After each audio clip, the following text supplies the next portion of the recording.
Dikatakan Yusuf di rumah Potifar, dan sementara Yusuf di rumah Potifar, maka Allah berkati rumah itu. Kepada Bapak Ibu Saudara yang bekerja di mana saja, berusaha di mana saja.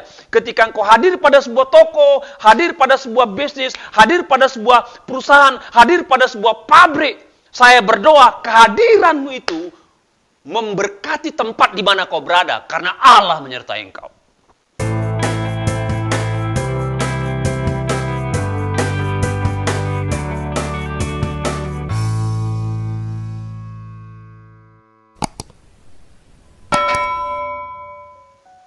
Shalom Bapak Ibu, kita kembali akan mendengarkan firman Tuhan. Mari kita berdoa bersama-sama. Bapa di surga, terima kasih buat hari ini karena Tuhan baik buat kami. Beri kami kehidupan, kekuatan, kesehatan, damai sejahtera, perlindungan. Engkau berikan kami topangan, pertolongan, jalan keluar dalam segala sesuatu. Meski kami masih melewati masa-masa COVID, beradaptasi dengan segala kesulitan dunia kerja, urusan bisnis, namun kami tahu ada Tuhan yang peliharakan kami dan sertai kami senantiasa. Pada saat yang indah sebentar kami mau dengar firman Tuhan, mari Tuhan arahkan pikiran kami, buka hati kami, jamah roh kami, dan berkatilah kami dengan firman-Mu yang luar biasa.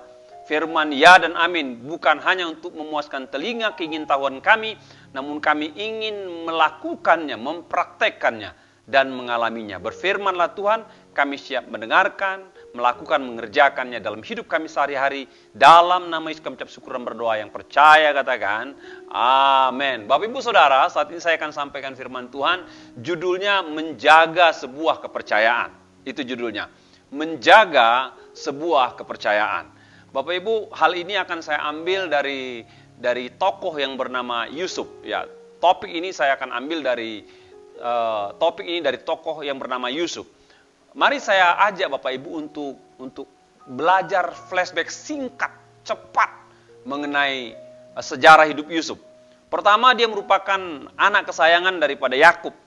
Lalu dia mendapatkan perlakuan yang luar biasa sehingga saudara-saudaranya iri, dan dia akhirnya menjadi anak yang dijual oleh saudara-saudaranya kepada pedagang Midian Ismail yang lewat dari tempat di mana saudara-saudaranya sedang mengembalakan ternak. Dan sampai di Mesir dia menjadi seorang anak yang dibeli menjadi budak oleh pengawal raja bernama Potifar. Lalu setelah itu Bapak Ibu, dia menjadi anak yang mendiami sebuah penjara. Dan setelah dia mendiami sebuah penjara, lalu dikatakan dalam beberapa tahun dia diangkat menjadi pembesar negara adidaya. Dia menjadi orang kedua di Mesir. Lalu pada saat itu kemudian saudara-saudaranya datang, dia didapati di surah Alkitab sebagai anak yang menerima saudara-saudaranya apa adanya, meskipun telah menjual dia. Dan yang terakhir saya pelajari, Yusuf adalah pribadi yang menjadi seorang anak yang membawa orang tuanya dari tengah-tengah dunia yang penuh dengan kelaparan. Dan bukan hanya orang tuanya, tapi membiayai semua keluarganya untuk kehidupan mereka selanjutnya, anak dan cucu mereka ke depan. Itu saya lihat spot singkat daripada Yusuf. Dan saya mau ambil spot di mana Yusuf masuk dalam bagian yang namanya menjaga kepercayaan. Ya, saya ambil dari Kejadian 39 dan 4, Alkitab katakan demikian. Maka Yusuf mendapat kasih tuannya dan ia boleh melayani dia. Kepada Yusuf diberikannya kuasa atas rumahnya dan segala miliknya diserahkannya pada kekuasaan Yusuf. Bagaimana menjaga sebuah kepercayaan? Yusuf menjaga sebuah kepercayaan dengan berlaku bertanggung jawab, mengelola rumah dan bisnis yang tuannya percayakan kepadanya. Sekali lagi, berlaku bertanggung jawab dengan mengelola rumah dan bisnis yang dipercayakan tuannya kepada Yusuf. Status menjadi salah satu pekerja dari budak yang dibeli oleh Potifar. Meski sebagai budak, Potifar melihat bahwa Yusuf disertai Tuhan dan apa yang dikerjakannya berhasil, kata Alkitab. Ya, kehadiran Yusuf dikatakan di rumah Potifar itu mendatangkan berkat bagi rumah Potifar dan usaha bisnis Potifar secara pribadi. Yusuf kemudian dalam tugas kepercayaan yang diberikan kepada dia tidak menyalahgunakan kekuasaan itu meski ada godaan yang di depan mata di mana tuannya tidak tahu. yang sudah dikondisikan oleh istri daripada Potifar itu sendiri. Kejadian 39, 7 dikatakan dan 9, selang beberapa waktu istri tuannya memandang Yusuf dengan birahi, lalu katanya, marilah tidur dengan aku. Lalu Yusuf menjawab, bahkan di rumah ini ia tidak lebih besar kuasanya daripadaku, dan tiada yang tidak diserahkannya kepadaku selain daripada engkau, sebab engkau istrinya. Bagaimanakah mungkin aku melakukan kejahatan yang besar ini dan berbuat dosa terhadap Allah? Di sini ujian kepercayaannya Bapak Ibu. Ketika Potifar telah percayakan semua kekuasaan untuk mengelola rumah, untuk mengelola bisnis, dan Yusuf mengerjakannya dengan sungguh-sungguh, melakukannya dengan penuh tanggung jawab, dan dengan kehadiran Yusuf, semua keberadaan rumah Potifar diberkati. Dan godaan mulai datang, di mana istri Potifar ingin mengajak Yusuf tidur, dan Yusuf menolak itu. Sekalipun ada kesempatan, Yusuf menolak. Dalam ayat berikutnya dikatakan, sekalipun dikondisikan oleh istri Potifar, Yusuf lari keluar meninggalkan baju yang ditarik oleh istri Potifar, dan dia bebas daripada kondisi di mana ujian kepercayaan itu ada pada saat itu. Bapak Ibu, Yusuf tetap berpegang untuk menjaga kepercayaan tuannya, karena istri Potifar itu milik tuannya, tidak ada pada kekuasaan dia.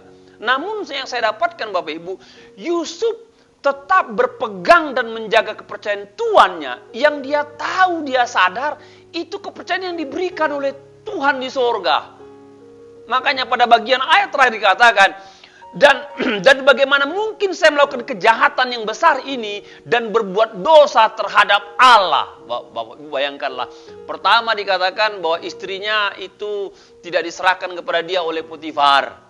Ya, diargumentasi pada istri Potifar bahwa dia tidak diberikan kuasa untuk berkuasa atas istri, tapi semua dia berkuasa. Yang kedua, istri Potifar tetap menekan dia, dan akhirnya Yusuf katakan, bagaimana mungkin saya melakukan kesalahan yang besar di depan Allah.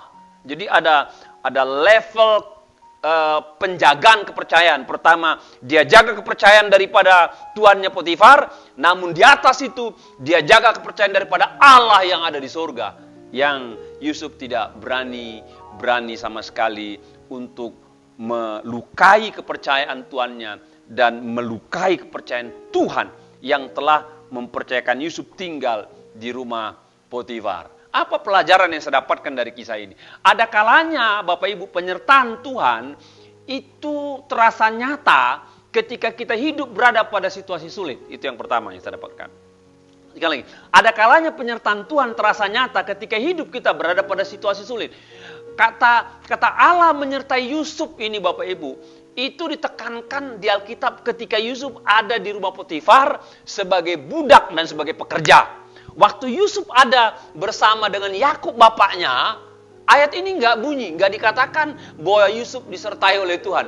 Karena apa? Dia masih anak kesayangan, dia merdeka, dia bebas, dia bahagia. Tapi ketika dia masuk pada status kondisi hidup menjadi seorang budak belian dan harus bekerja dengan tanggung jawab, itu status kehidupannya berat ya, sulit. Alkitab katakan di sana, maka Alkitab mengatakan Tuhan menyertai Yusuf. Tuhan menyertai Yusuf. Jadi Bapak Ibu, kalau Bapak Ibu berada pada posisi sulit, yakinkan dirimu, di sana penyertaan Allah nyata. Sekali lagi, kalau engkau merasa hidupmu sulit, yakinkan dirimu, di sana penyertaan Allah nyata. Di sana penyertaan Allah nyata. Penyertaan Tuhan dalam kondisi sulit dapat disaksikan orang lain lewat keberhasilan pekerjaan di masa yang tidak mudah. Ya. Jadi kalau saudara sulit, saya sulit, sebagaimana Yusuf sulit, di sana ada penyertaan Tuhan. Dalam kondisi sulit Allah menyertai kita, dan kita bekerja, dan ketika kita bekerja dalam kondisi sulit dikatakan, maka orang bisa menyaksikan apa yang kita perbuat berhasil. Dan orang yang saksikan, oh ini disertai Tuhan nih. Ini disertai Tuhan. Jadi saya mau katakan Bapak Ibu, kesulitan tidak bisa menghalau penyertaan Tuhan dalam hidup saudara. Kesulitan tidak bisa menggagalkan penyertaan Tuhan. Bahkan lebih nyata penyertaan Tuhan di situ dan membuat saudara bisa berhasil meskipun di masa yang susah. Penyertaan Tuhan dalam hidup saudara berdampak terhadap tempat di mana Anda bekerja. Ya. Dikatakan Yusuf di rumah Potifar, dan sementara Yusuf di rumah Potifar, maka Allah memberkati rumah itu. Dan saya berdoa kepada Bapak Ibu Saudara yang bekerja di mana saja, berusaha di mana saja. Ketika engkau hadir pada sebuah toko, hadir pada sebuah bisnis, hadir pada sebuah perusahaan, hadir pada sebuah pabrik, saya berdoa kehadiranmu itu memberkati tempat di mana kau berada, karena Allah menyertai engkau. Karena Allah menyertai engkau. Ya. Allah menyertai engkau. Coba saudara ingatkan kembali dirimu. Apakah engkau sudah menyadari bahwa kehadiranmu disertai Allah, dan di mana kau hadir di sana berkat Allah tercurah berlimpah. Karena itu yang dikatakan Alkitab dari kisah Yusuf. Penyertaan Tuhan itu menghasilkan kepercayaan yang kita peroleh dari orang lain yang lebih tinggi posisinya, meskipun pada saat itu kita mengalami kesulitan. Jadi waktu saudara mengalami kesulitan pada sebuah proses kehidupan, dalam dunia pekerjaan, dalam dunia usaha, dalam posisi apa saja dikatakan. Dan kalau saudara mau tahu saudara sertai Tuhan, perhatikan ini. Akan ada kepercayaan orang lain yang diberikan kepada dirimu dalam masa sulit, sekalipun itu belum menyelesaikan masalahmu. Dan ketika engkau melihat dipercaya orang yang lebih tinggi dalam masa-masa sulit, walaupun belum merampung masalahmu, ingatlah itu tanda Tuhan menyertai Anda. Itu tanda Tuhan menyertai Anda. Pertanyaannya, apakah Anda jadi orang kepercayaan pimpinan saudara saat ini? Apakah Anda jadi tangan kanan owner perusahaan di tempat Anda bekerja? Ada saatnya ada godaan akan kekuasaan yang Anda miliki di mana orang tidak tahu, bahkan owner tidak tahu. Namun ingat bahwa ada Tuhan di sorga yang tahu. Jaga kepercayaan itu. Jaga kepercayaan itu Bapak Ibu. Pada dasarnya ujian ini bukanlah semata ujian kepercayaan dari pimpinan atau owner perusahaan. Ketika engkau tergoda mempermainkan kekuasaanmu, orang lain nggak tahu.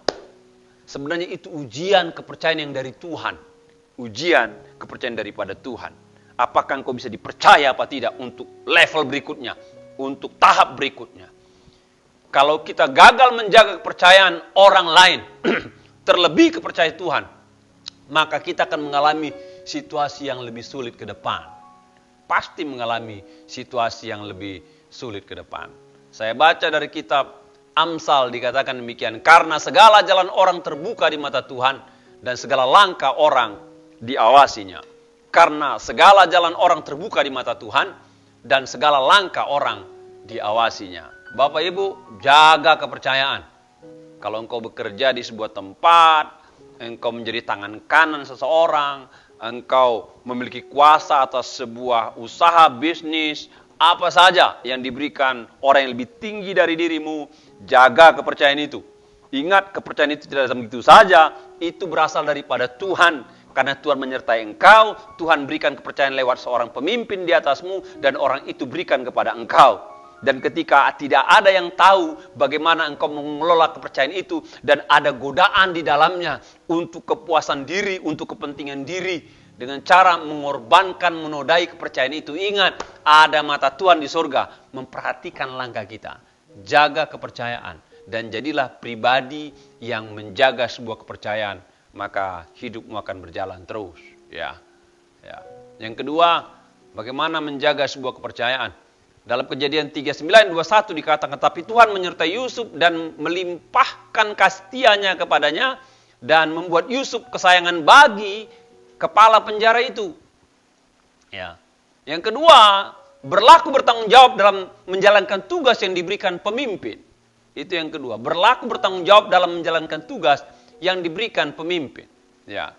Latar belakangnya, setelah Yusuf menolak ajakan istri daripada Potifar, istri Potifar fitnah Yusuf kepada suaminya.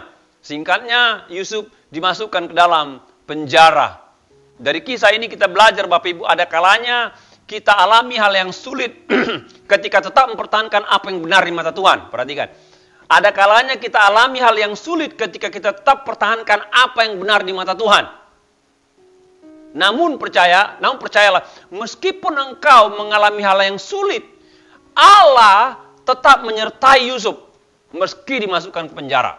Allah tetap menyertai Yusuf di penjara. Jadi kalau Bapak Ibu lihat ya, Yusuf itu bukannya tambah cemerlang hidupnya ya. Jadi dari seorang anak Yakub yang disayangi, dicemburui kakak-kakaknya, dijual kepada seorang pedagang budak, dibawa ke Mesir, dijadikan budak, dibeli oleh seorang tuan bernama Potifar, dijadikan pekerja dari sekian banyak budak. Lalu dia difitnah, statusnya dari orang merdeka jadi budak, perhatikan ya. Difitnah oleh istri Potifar, masuk ke penjara. Dari orang merdeka jadi budak, sekarang status dia menjadi narapidana. Yuk, tambah drop itu, saudara. Orang bebas, anak kesayangan, budak kepercayaan, enggak ikut neko-neko sama istri Potifar, menjadi narapidana. Hancur itu sudah. Ya. Itu berat statusnya. Tapi Alkitab katakan, meskipun status Yusuf narapidana, Allah tetap menyertai dia. Dan Allah bisa mengerjakan perbuatan ajaib dengan menjamah hati daripada si kepala sipir. Sehingga kepala sipir ini punya belas kasihan dan suka kepada Yusuf. Wujud penyertaan Tuhan terhadap Yusuf. Yusuf jadi kesayangan kepala penjara dan dapat kepercayaan darinya. Saya baca dalam Kejadian 39 ayat 22 ya. Kejadian 39 ayat 22 dikatakan, sebab itu kepala penjara mempercayakan semua tahanan, perhatikan. Mempercayakan semua tahanan dalam penjara itu kepada Yusuf, dan segala pekerjaan yang harus dilakukan di situ dialah yang mengurusnya. Saya mau katakan Bapak Ibu, ayat ini unik bagi saya. Sekali lagi, ayat ini unik bagi saya. Mengapa saya katakan unik? Demikian cara berpikirnya Bapak Ibu. Yang saya tahu, setiap penjara di dunia ini punya namanya kepala penjara. Dan kepala penjara pasti punya wakil. Dan mereka punya tim namanya anggota. Mereka bisa 10 orang, bisa 20 orang, bisa 200 orang. Semakin besar sebuah penjara, maka semakin banyak orang yang bekerja sebagai pengawas narapidana di dalamnya. Itu yang saya tahu. Apabila kepala penjara ada masalah dalam tugas, maka tugas itu akan diberikan kepada wakil. Begitu cara berpikirnya yang saya tahu. Ya. Nah, di sini dikatakan tugas diberikannya kepada Yusuf yang adalah narapidana. Makanya saya katakan unik. Bahkan nggak masuk akal. Saya rasa tindakan kepala penjara ini melanggar SOP penjara yang ada di seluruh dunia sekalipun. Tindakan dia mempercayakan semua tugas yang ada di penjara kepada narapidana, itu udah melanggar SOP Bapak Ibu. Tapi itu yang dicatat Alkitab. Mengapa demikian? Karena Alkitab katakan Allah menyertai Yusuf. Dan apa yang dikerjakannya berhasil. Apa yang diperbuatnya berhasil. Dan si kepala penjara lihat ada sesuatu yang lain dari narapidana ini. Ini tidak narapidana sembarangan. Ada Allah bersama dengan dia. Dan ini orang bisa dipercaya. Dan godaan muncul Bapak Ibu. Setelah Yusuf menjadi pengawas seluruh penjara itu dengan orang-orang tahanan, datang godaan. Godaannya bagaimana? Dimasukkanlah ke dalam penjara pada waktu itu juru minum, juru roti Raja Firaun. Buat salah dimasukkan ke penjara itu. Di penjara di mana Yusuf bertugas, walaupun dia sebagai narapidana. Bapak Ibu, bagi saya ini adalah ujian godaan lagi. Mengapa saya katakan ujian godaan? Biasanya orang-orang kalau sudah ada pada sebuah tahanan, pasti mengadakan kontak dengan orang-orang lain. Dan kontak yang terbaik adalah ketika menemukan ada orang-orang hebat dalam penjara itu. Sekalipun status dia tahanan, kalau dia orang besar, dia konglomerat, dia orang hebat, ini orang pasti punya koneksi di luar sana. Yang bisa bikin jalan pintas. Yang bisa bikin jalan belakang. Ya. Kalau disiarkan di TV dia ada di Shell, tapi kalau nggak disiarkan dia bisa melalang buana kemana-mana. Itu yang terjadi. Dan itu orang-orang hebat.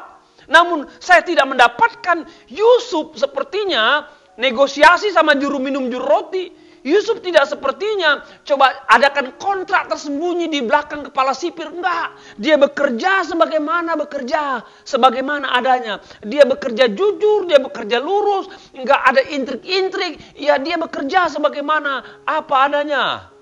Itu yang saya pelajari. Meski dunia penuh intrik. Karena ada banyaknya peluang dan kesempatan. Hal itu tidak dilakukan Yusuf. Ya, tidak dilakukan Yusuf. Sebaliknya Bapak Ibu. Ketika juru minum juru roti gelisah. Perhatikan ya. Yusuf bertanya, mengapa kalian gelisah? Lalu mereka katakan, kami ada mimpi. Yusuf katakan, beritahu pada saya. Saya berdoa, ada di sana yang kasih tahu yang bisa terjemahkan mimpi kalian. Narapidana budak Ibrani nggak dianggap orang Mesir. Ya, dipenjarakan oleh tuannya. Lalu dipenjara para bangsawan, pembesar, Firaun, juru minum, juru roti, tangan kiri, tangan kanan. Biasanya dalam sebuah penjara yang saya tahu, kalau ada orang-orang hebat di sebuah penjara jadi narapidana, ada orang-orang kecil. Orang-orang kecil itu minta tolong sama orang-orang hebat, itu yang saya tahu. Karena mereka punya uang, punya kekuatan, punya koneksi. Tapi Yusuf ceritanya berbeda. Malah orang-orang besar ini punya masalah gara-gara mimpi. Dan Yusuf menolong mereka. Luar biasa Bapak Ibu. Dan diterjemahkan mimpinya. 3 hari kemudian juru minum jadi juru minum, kembali juru roti digantung. Tapi juru minum melupakan kebaikan daripada Yusuf. Itu sebuah drama yang luar biasa yang saya pelajari Bapak Ibu. Lalu apa yang saya pelajari berikutnya, ada kalanya apabila kita lakukan hal benar, orang yang melakukan hal benar di mata Allah mendapatkan kesulitan dari orang-orang yang tidak suka kepada kebenaran. Meski kita diizinkan alami kesulitan, di tempat itu pun, di tempat yang sulit itu pun kita tetap mendapatkan penyertaan Tuhan. Ya, penyertaan Tuhan tidak bisa dibatasi oleh intrik-intrik jahat manusia. Perhatikan, penyertaan Tuhan tidak bisa dibatasi, digagalkan oleh intrik-intrik jahat manusia. Selama engkau menjaga kepercayaan Tuhan, tidak ada intrik-intrik manusia yang bisa menggagalkan penyertaan Tuhan yang menjadikan engkau kepercayaan Tuhan. Nggak bisa Bapak Ibu. Ya. Seburuk apapun situasi kita, ada Tuhan yang datang menyatakan pertolongannya meski masalahnya belum tuntas semua. Meski kita berada pada posisi sulit, tetaplah berupaya menolong orang. Ketika kita menjadi orang kepercayaan pemimpin, tetaplah pegang kepercayaan untuk tidak main intrik dengan pihak-pihak lain demi kepentingan pribadi. Meski posisi Anda menjadi orang yang tertuduh atau terdakwa, tetaplah menjadi orang yang dapat dipercaya Allah dan dapat dipercaya sesama. Jangan sampai hilang kepercayaan ini. Di dunia ini sulit menemukan orang yang dapat dipercaya. Namun pastikanlah Anda tidak terlibat di dalamnya. Jadikanlah dirimu menjadi pribadi yang dapat dipercaya. Ketika engkau dapat dipercaya, maka saya yakin Allah akan senantiasa menyertai engkau, menolong engkau, membuat engkau berhasil. Kepercayaan yang diberikan oleh manusia kepadamu, itu adalah kepercayaan yang datang daripada Tuhan. Semua bentuk kepercayaan yang ada pada diri kita Bapak Ibu, itu kepercayaan Tuhan. Dan saya berdoa, jadilah dirimu yang menjaga kepercayaan Tuhan, menjaga kepercayaan sama, maka engkau akan senantiasa dapat berjalan dalam menjalani kehidupan. Dan saya percaya akan ada saatnya Tuhan akan pulihkan engkau, Tuhan akan sertai engkau, Tuhan akan tolong engkau, Tuhan akan sempurnakan rencananya sehingga hidupmu berakhir pada hal-hal yang mulia dan menyenangkan. Kiranya Tuhan memberkati kita semua. Mari kita berdoa. Kami bersyukur pada Tuhan dan kami sudah belajar daripada Yusuf yang merupakan pribadi luar biasa, pribadi yang menjaga kepercayaan yang dari Tuhan. Tuhan berikan kepada tuannya Potifar. Tuhan berikan kepada pemimpin pengawas penjara Mesir. Dan Yusuf ditemukan dapat dipercaya. Ketika Tuhan percaya kepada Yusuf, Tuhan pegang itu. Dan dia pegang dan dia dipercaya oleh Potifar, dipercaya oleh kepala sipir. Dan Tuhan terus berlanjut menyatakan pertolongan di masa-masa sulit. Di masa-masa sukar, Tuhan jadikan kami orang yang bisa dipercaya oleh Tuhan. Meski kondisinya sulit, di mana posisi kami, di mana keadaan kami, jadikan kami orang yang bisa dipercaya. Kalaupun status kami sekarang ada di bawah, ingatkan kami harus jaga kepercayaan. Kalau kami ada dalam tugas dari orang lain, ingatkan kami agar menjadi orang yang bisa dipercaya. Meskipun kami ada pada sebuah tempat di mana tempat itu sudah hilang yang namanya kepercayaan, jadikan kami orang yang bisa dipercaya. Karena kami adalah anak-anak Tuhan. Berkati kami semua dengan firman. Dalam nama anak-Mu Yesus kami ucap syukur dan berdoa. Yang percaya katakan bersama-sama. Amin. Tuhan berkati kita semua saudara. Amin.